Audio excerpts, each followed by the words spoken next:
beams that are back here were dry. They're actually logs that have been about 2 years old when I milled them. This one is not so dry. So these green logs, they take a long time to burn.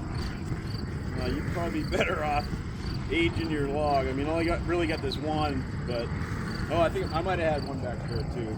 So it just takes time, but it's not costing me any money, except for the propane I'm burning, which this one tank has done all of this so far. These 8x8s that are supporting the outside walls, they had to be a little beefier. The interior ones, 6x8s, didn't need to be as beefy. And I keep debating on whether to put plastic under this or not. It's such a dry site. I don't think I got to worry about radon or anything like that. So I think what I'll do is I got to kind of flip all this up. I think I'm going to pin these. I'll pin 2 together there, those 2 together there, then I'll roll them out, burn the bottoms. I think I will spend some money and get some sill plate, that foam that you put on top of concrete before you put your pressure treated sill plate down when you're building a traditional kind of modern standards. But I think I will put some of that on top of these pucks. The pucks were, I scrounged these pucks. Some of them are at my uncle's house and some of them are at my mom's. So I didn't have to spend any money for these pucks, which is why I went this way. I could have formed up with my 2x8s. I could have formed up perimeter walls and put re-steel and bought concrete, done all that, but I would have probably been into the tens of thousands of dollars, or at least $10,000 worth of concrete and re-steel and time. Where this, since I'm building it to live in it, I'm plenty happy with this kind of a deal here. I don't think this will ever go anywhere. I really don't. Great thing about this site is I'm on top of about 80 feet of gravel. So if you're wondering who this guy is and why should I listen to anything he's got to say about building, I should let you know that I was in the construction industry since I'm 14 years old, and a long time.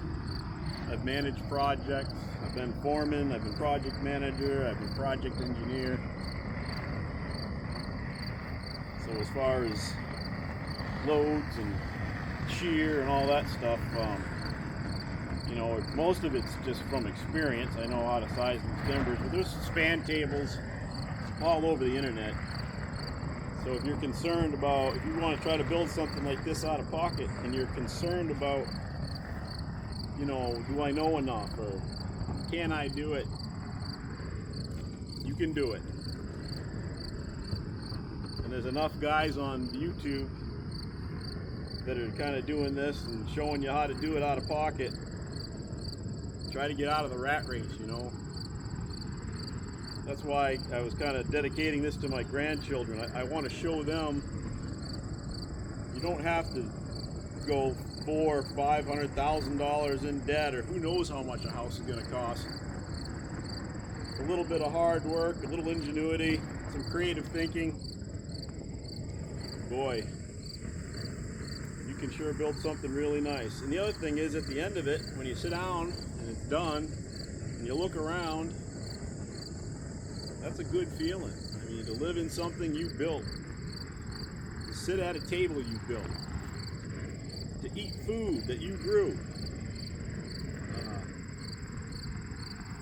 I think it's an underrated experience. It really is something.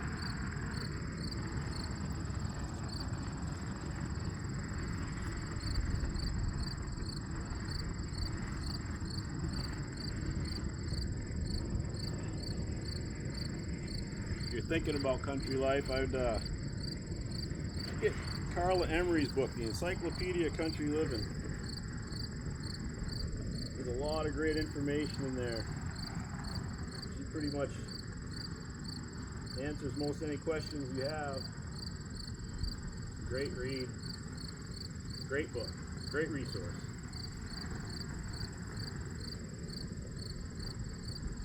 There's the old Foxfire series. That's another great one. Living the Good Life. I mean, there's a lot of books out there. If you're wondering what books to get, just ask Old Hippie. They'll tell you. Or an old farmer.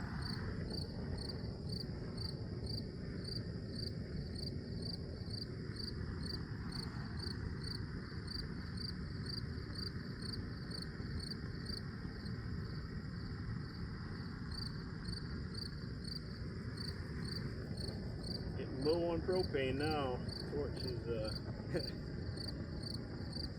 a little bit left. We'll try to squeeze it out, huh?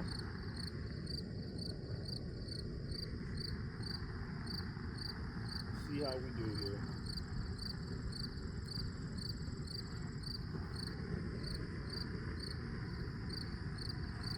After I'm done burning these, then it's time to soak them in used motor oil and diesel, which I think I mentioned in the previous video.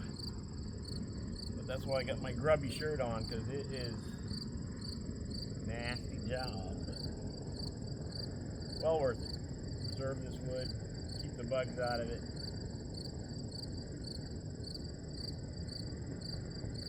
It's the foundation of my house. I'm gonna have a wood foundation. People think you can't have a wood foundation. I'll tell you, up in Alaska, there's a lot of houses built on wood foundations. Most of them are on stilts above the tundra. So a lot of creative building in Alaska.